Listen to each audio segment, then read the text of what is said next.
Hey guys, welcome to Y&R Daily Update YouTube channel. Today's topics. Victor Newman's Y&R, Achilles heel, the one weakness. He can't hide anymore. Victor Newman has remained undefeated up to this point, but his hidden weak spot could destroy his ego. Victor Newman remains undefeated on The Young and the Restless. Some of his enemies have wondered how they could take him down. What they don't know is that he has a hidden weakness that could easily destroy his ego. Key takeaways: Victor is undefeatable in Genoa City. To attack Victor, you would have to know his weakness. It's not about fighting him, it's about seeing him as irrelevant. Victor constantly wants to be seen as a powerful protector. Victor Newman is now a fixer. Victor Newman, Eric Braden, can now fix every problem on The Young and the Restless. He took down Matt Clark, Roger Howarth, with an AI program that drained his business of money. And now, Victor plans to use it on Jack Peter Bergman. Victor proved that he's undefeatable and can solve any problem that his children and grandchildren face. Victor has proven himself to be invincible for years. He never needed AI. The mustache was always 10 steps ahead of everyone else. However, that now makes him even more powerful. What his enemies don't know is that he has a hidden weak spot. His enemies fail to expose this vulnerability because they are too focused on striking where they think it'll hurt his wealth and enterprises. But for Victor, it's not about money or prestige. He may make it seem like it's all that he cares about, but at the end of the day, he wants to be seen as useful to his loved ones and powerful to his enemies. Inside Victor's secret flow, Victor's weakness is to be seen as the savior of his family. He enjoys being the fixer, even though he loves using Michael Christian LeBlanc. Victor wants his family to rely on him for everything. It's the reason why he meddles in his children's and grandchildren's love lives. He bribed Sienna Tamara Brown to stay away from Noah Lucas Adams because he doesn't trust her as usual. He thinks he knows what's best for Noah. This is similar to the situation with Claire Haley Aaron and Kyle Michael Mueller. Victor bribed Audra Zulica Silver to pry the younger lovers apart. But it looks like nothing will keep these two apart for long. Victor justifies his actions as a way to protect his loved ones. He feeds off the high that he's the only one who can save them. To destroy Victor Newman, his enemies need to change that narrative. The only way to take him down is with indifference. Victor can't control people who don't care about him. Jack's Jabot shutdown was a mistake, and so is engaging in his long-standing feud with Victor. In Victor's mind, this proves that he's still a viable threat. If his enemies ignore him, then they would deem him irrelevant, which is what he really fears. Even his family is better off without him saving them. Subscribe our channel for more latest update. For decades, Victor Newman has stood as the immovable force at the center of The Young and the Restless, a titan of industry, family and intimidation whose very presence reshapes every room he enters. He has survived kidnappings, corporate coups, prison sentences, terminal diagnoses, and betrayals that would have destroyed lesser men. Yet as Y&R continues to evolve, one truth has become impossible to ignore. Victor's greatest weakness is no longer external enemies or rival corporations. It is something far more dangerous and far more human. Victor Newman's Achilles heel is his need for control, particularly over his family. And it is now the very thing that threatens to unravel the empire he built. The illusion of invincibility. Victor Newman, portrayed with operatic intensity by Eric Braden, has long been written as a man who bends reality to his will. In classic Y&R fashion, Victor doesn't merely win battles, he rewrites the rules so that winning becomes inevitable. His power is psychological as much as financial. He intimidates, manipulates, and dominates not because he must, but because control reassures him that chaos is contained. For years, that illusion of invincibility worked. Enemies feared him, allies relied on him, his children rebelled against him, yet still circled back, drawn by gravity and obligation.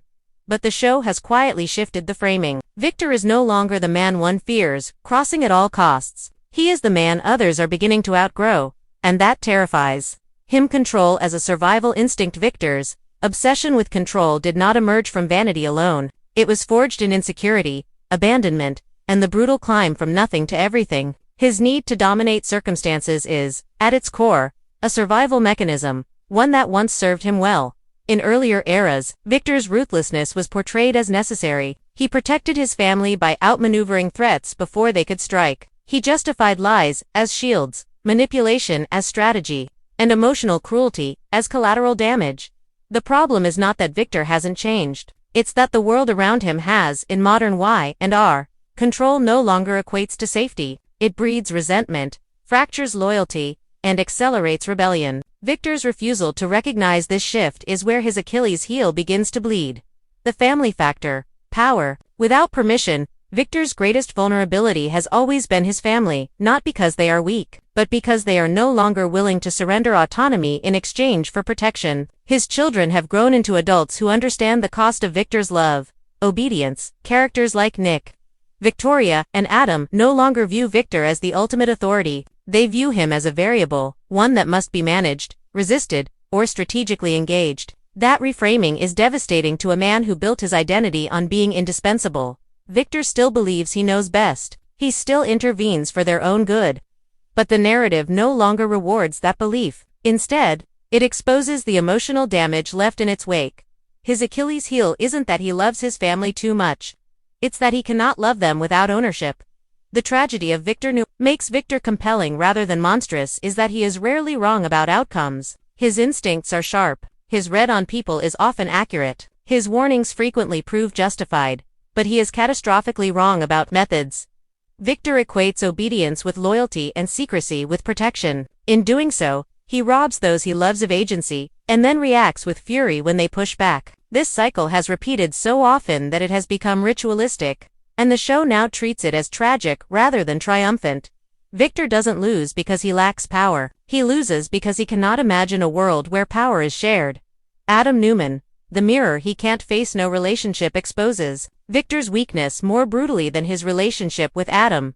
Adam is not merely Victor's son, he is Victor's reflection, shaped by the same hunger, intelligence, and moral flexibility. But stripped of the illusion that love and control can coexist, Victor wants Adam close, yet fears him. He wants Adam loyal, yet sabotages him preemptively. Adam represents the future Victor refuses to adapt to. One where power does not require domination, and independence does not equal betrayal. Victor's Achilles heel is on full display whenever Adam succeeds without him. Instead of pride, Victor feels threatened. Instead of relief, he tightens his grip.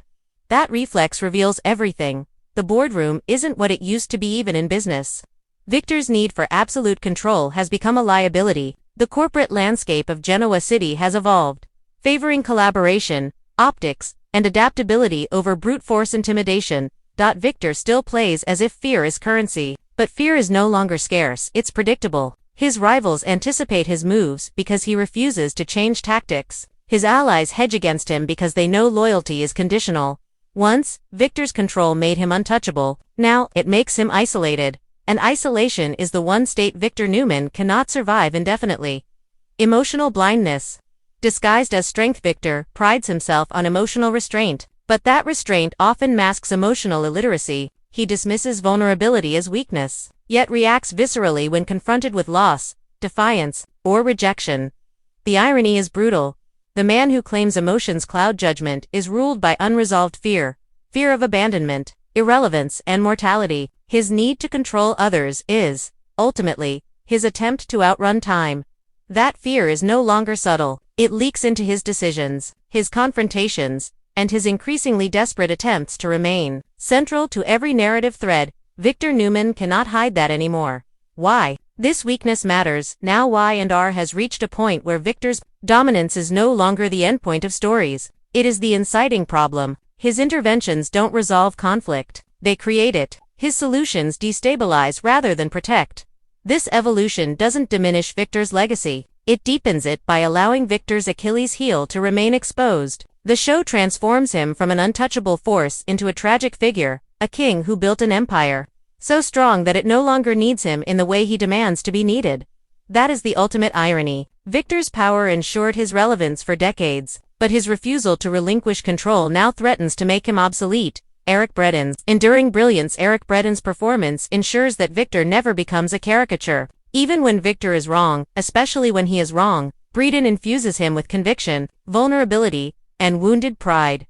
You don't watch Victor and think, he should know better. You think, he can't know better. And that distinction is why the character still works.